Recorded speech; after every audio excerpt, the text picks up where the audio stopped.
Before I start this video, I would like to say that I was supposed to get this video out days ago, but my work schedule was all fucked up, forced me to work 7 days in a row. Anyways, I'm back with another album review. It's been 3 years since the last time I reviewed anything by Soundgarden, and today's review is on Screaming Life / Fopp. This is a compilation album from 1990 that contains the first two EPs by Soundgarden. The first one is Screaming Life, and the second one is Fopp. This album was released on May 11th, 1990 on Sub Pop, which is the same label that Nirvana were signed onto at the time. Now, the album was remastered and reissued. The reissued version was released on November 24th, 2013. Jack Endino and J.J. Golden remastered the album. And as you can see, I have the 2013 reissue. Screaming Life was recorded at Reciprocal Recording in Seattle in '87. It was self-produced with help from Jack Endino, who also engineered the EP. Fun fact, Jack has been on my dad's radio show, and he also produced Nirvana's debut album, Bleach. Screaming Life was released in October of '87. Fopp was recorded at Moore Theater in Seattle in '88. It was produced by Steve Fisk and engineered by Drew Candelet. It was released on August 1st, '88. Now let's talk about the songs, starting with the ones on Screaming Life. The intro to this album is Hunted Down, which was released as a single on June 1st, '87.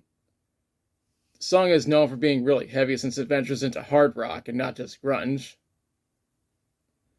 Next track is Entering, which is definitely in the realm of grunge. After that is Tears to Forget. This track contains some elements of heavy metal and not just grunge. It's also my favorite song from the album. The track after that is Nothing to Say. This track is also pretty heavy since it contains elements of heavy metal. The following track is Little Joe. This track isn't as heavy as its predecessor, but it's still a very good song. Screaming Life ends with Hand of God. I say that ends the EP quite well given how heavy it is. Since this is the 2013 reissue, it has a bonus track called Sub Pop Rock City. This track was recorded before work began on Ultra Mega OK, but was only on the Sub Pop 200 compilation album from '88 for the longest time. Now we move on to Fopp. This EP starts with a song appropriately titled Fopp.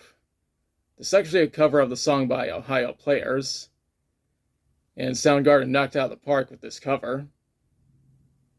The track that comes next is Fopp, Fucked Up Heavy Dub Mix. This is basically a heavier version of the previous track. What comes next is Kingdom of Come. This track has a faster pace than the previous two. Just listen to it, you'll know what I mean. The finale of the album is Swallow My Pride, which is a cover of a song by Green River. Honestly, I think Soundgarden covered the song quite well. I couldn't find any information on how the original release performed commercially, but the 2013 reissue peaked at number 7 on the US vinyl albums, and number 22 on the US Tastemaker albums. When it comes to the critics, they mostly gave it positive reviews. It's just that Rolling Stone didn't like it. Anyone can tell you that Rolling Stone is full of bullshit, and they suck almost as bad as Pitchfork. Now for my thoughts. I really like this album. Personally, I think it was a great idea to compile both EPs into one album. This helps me to save money and space. Overall, I recommend this album, especially the reissue. Now is the part where I question you. Have you listened to Screaming Life / Fopp? If so, what do you think about it? What's your favorite song from it? Was it a good idea to compile both EPs into one album? Do you think Rolling Stone is full of shit for not liking this album? Let me know in the comments. If you liked the video, be sure to like, share, and subscribe. Be sure to press the notification bell to notify future videos. Thanks for watching. I'll be back soon with another review.